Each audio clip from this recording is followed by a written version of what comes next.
GM didn't just build a competitor to the Corvette, they built something faster, cheaper, and more dangerous, and they did it on purpose. It's 1964. General Motors is untouchable, the largest automaker on the planet, a company so dominant it controlled nearly half of every car sold in America. They had the money, the engineers, the factories, and the influence to build virtually anything they wanted. And what they wanted, officially, was order.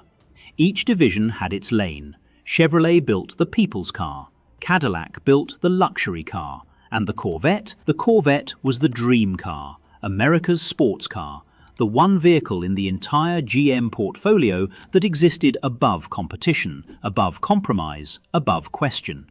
But somewhere inside that empire, a different idea was taking shape. Not in secret hallways or rogue skunkworks operations, but in plain sight, inside one of GM's own divisions. A team of engineers who believed they could build something better, something that would make the Corvette look overpriced, overhyped, and suddenly very vulnerable. They were right. What they built would trigger one of the most bizarre internal wars in automotive history, a story involving boardroom panic, backroom politics, and a car so good that the company that built it spent years trying to destroy it. This is that story, and most people have never heard it told properly. To understand why what happened next was so explosive, you first need to understand what the Corvette actually meant. Not to the public, to General Motors itself. The Corvette was born in 1953, a fiberglass-bodied, two-seat sports car that looked like nothing else on American roads. In a decade defined by rounded family sedans and chrome-laden station wagons, it was a statement, a provocation. Proof that Detroit could build something that didn't just transport you, it moved you. By the early 1960s, it had become something more than a car. It was GM's identity in physical form. The vehicle they pointed to when someone asked what American engineering was truly capable of. It won races. It appeared in films. It sat in showrooms, not because most people could afford one, but because it made everything else GM sold feel more aspirational by association. That was the business logic. But inside GM, the Corvette carried something harder to quantify. Power. Zora Arcus Duntov, the Belgian-born engineer who had devoted his career to the Corvette's soul, treated it with the intensity of a man protecting something sacred, and the executives above him understood its value clearly. The Corvette was GM's halo. Touch it, and you touched everything beneath it. Before we get to what almost replaced it, you need to understand exactly what they were willing to destroy to protect it. The division was Pontiac, and the car was the GTO. Take a moment with that, because in 1963, Pontiac was not supposed to be doing what it was about to do. GM's corporate structure was built on separation. Each division had its market segment, its price point, its identity. Pontiac sat comfortably in the middle, above Chevrolet, below Buick. Respectable, reliable, predictable. But Pontiac's engineering team was none of those things. Led by the relentlessly ambitious John DeLorean, yes, that John DeLorean, and supported by engineers like Bill Collins and Russ G., Pontiac had spent years developing a reputation as GM's most aggressive, most restless division. They didn't want to be respectable. They wanted to be feared. They had already scored wins with the Pontiac Tempest and the full-size catalogues. But that wasn't enough.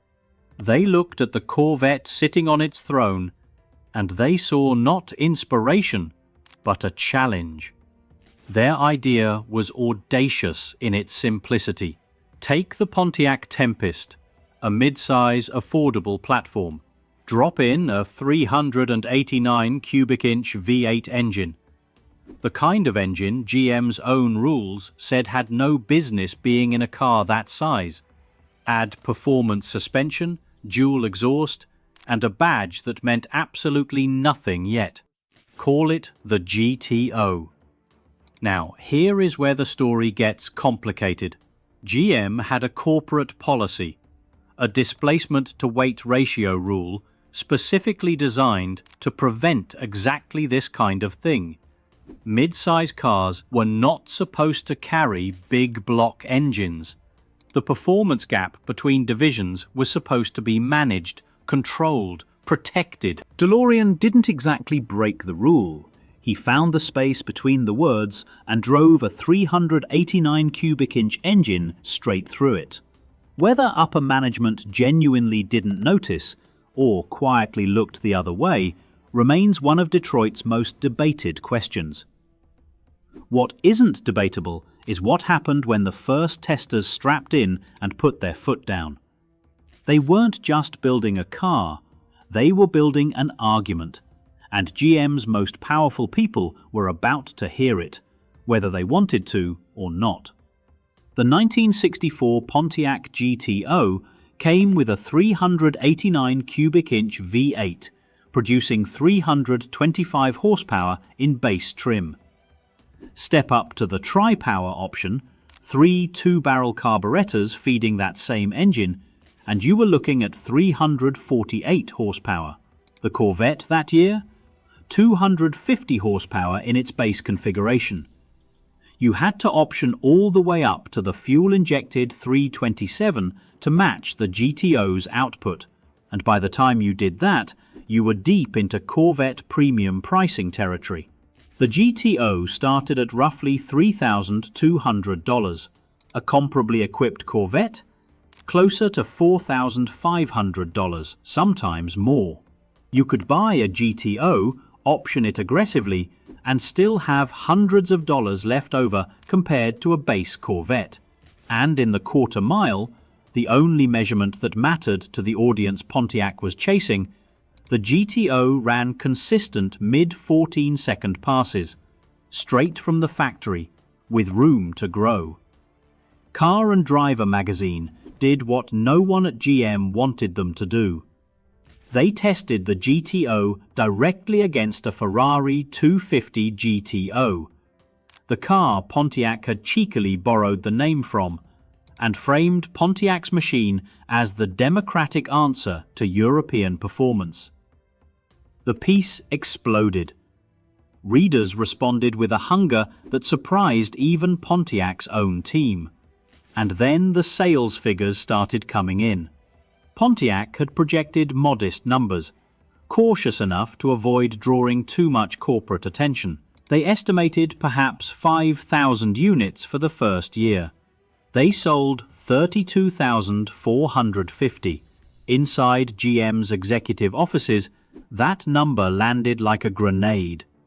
Emergency conversations began.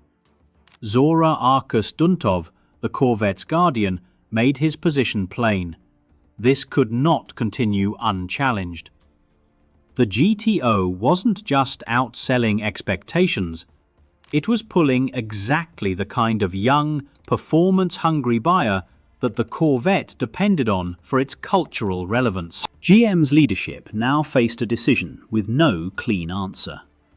Kill the GTO and admit they'd lost control of their own house, or let it run and watch it potentially cannibalize the one car that defined what General Motors stood for. GM chose a third option.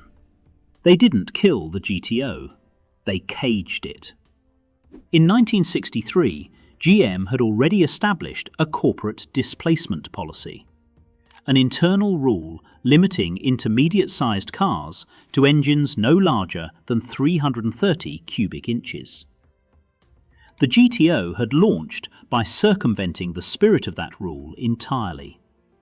Now, with the car's success impossible to ignore, and the threat to the Corvette impossible to deny, GM's corporate leadership moved to close every gap DeLorean and his team had exploited. The policy was formalized and enforced with new rigidity. Displacement limits were clarified. The performance headroom that Pontiac had used to build the GTO into a genuine Corvette threat was systematically compressed.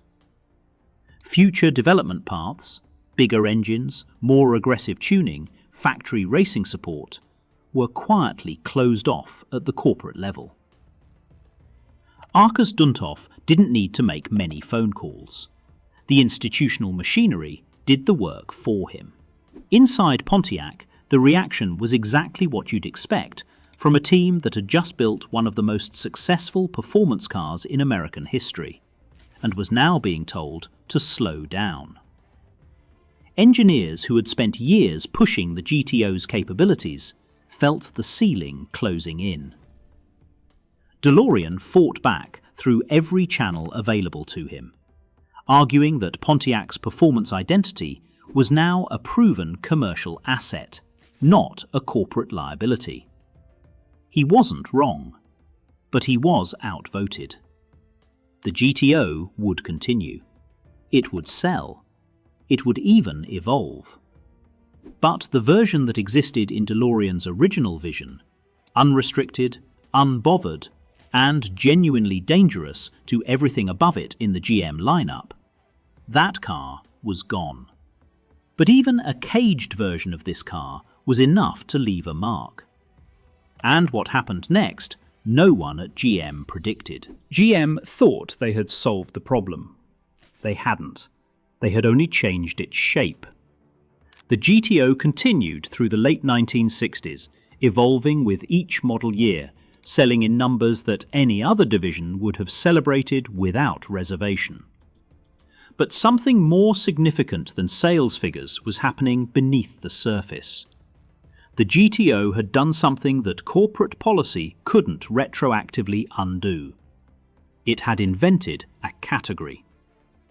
The muscle car era that defined an entire generation of American performance vehicles traces its direct lineage back to what DeLorean's team built in 1963, the Chevelle SS, the Buick GS, the Oldsmobile 442, even Dodge and Ford accelerating their own performance programs in direct response. Every one of them exists because a Pontiac engineer decided that a mid-size car had no business being slow. The enthusiast community never forgot what the GTO represented. Decades after production ended, the cars command fierce loyalty, restored, raced, and passed between generations of owners who understand exactly what they're holding. Not just a car, a document, proof that the best things are sometimes built by people operating at the edge of what they're allowed to do. And the Corvette? It survived. It adapted. It got better, partly because it had to. The threat from within forced Zora Arcus Duntov and his team to sharpen everything, to justify the throne rather than simply occupy it. Which raises an uncomfortable question. Was the GTO GM's greatest mistake, or its most accidental masterstroke? Here is what we know for certain.